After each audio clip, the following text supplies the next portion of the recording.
मित्रांनो नमस्कार। आर.टी. ॲडमिशनच्या संदर्भात आज म्हणजेच 1 एप्रिल 2024 रोजी एक अत्यंत महत्त्वपूर्ण बातमी दैनिक पुण्यनगरी या वृत्तपत्रानं प्रकाशित केलेली आहे।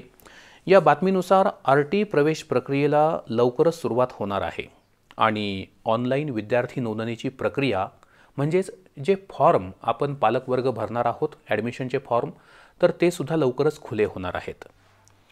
मित्रहो, तुम्हाला ठाऊक असेल गेल्या महिनाभरापासून 12-13 मार्चपासून आपण हे फॉर्म नक्की कधी सुटणार, आपण आपल्या विद्यार्थ्याचा फॉर्म ऑनलाईन कधी भरू शकणार याची प्रतीक्षा करत होतो आणि ही तारीख पुढे पुढे ढकलण्यात आली आणि गेल्या 7-8 दिवसांपासून शासनाच्या वेबसाईटवर देखील कोणत्याही स्वरूपाचे अपडेट्स येत नव्हते आणि म्हणून नक्की यावर्षी हे आर.टी.चे प्रवेश होणार की नाही याबद्दल आपल्या मनात साशंकता निर्माण झाली होती।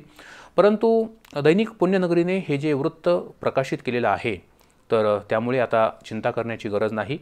यामध्ये स्पष्टपणे सांगण्यात आलेलं आहे की एप्रिल महिन्याच्या सुरुवातीच्या काही दिवसात ऑनलाईन विद्यार्थी नोंदणीची प्रक्रिया खुली होणार आहे। अर्थात एप्रिल महिन्याच्या सुरुवातीच्या काही दिवसात पालक त्यांच्या पाल्यांचे फॉर्म आर.टी. ॲडमिशनचे फॉर्म हे भरू शकतील।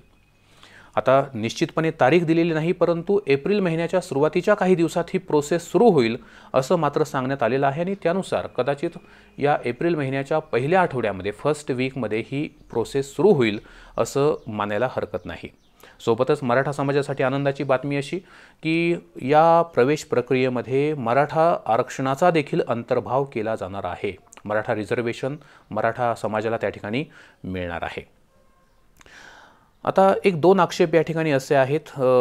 शिक्षक संघटनांनी सांगितलेलं आहे की आर.टी. कायद्यामध्ये यावर्षी महाराष्ट्र शासनाने जे बदल केले त्यामुळे गोरगरीब विद्यार्थ्यांची शिक्षणाची संधी हुकणार आहे।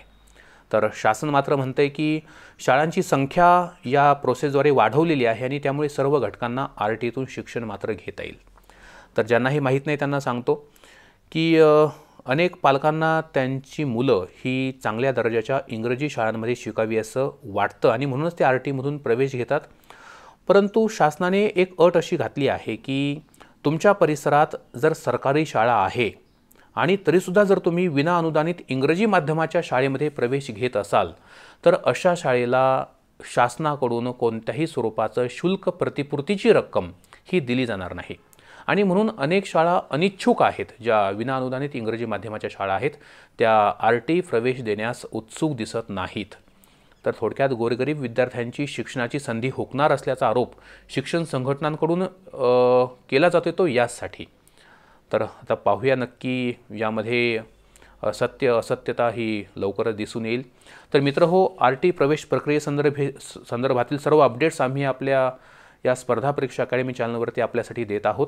हे अपडेट्स वेळोवेळी जाणून घेण्यासाठी आपल्या स्पर्धा परीक्षा अकॅडमी चॅनलला नक्की सबस्क्राईब करा आणि सोबतच शेजारचं बेल आयकॉनसुद्धा दाबा। आणि हो, आजची माहिती आवडली असेल व्हिडिओला लाईक करा आणि व्हिडिओ आपल्या मित्रांना कुटुंबियांना शेअर करा। धन्यवाद।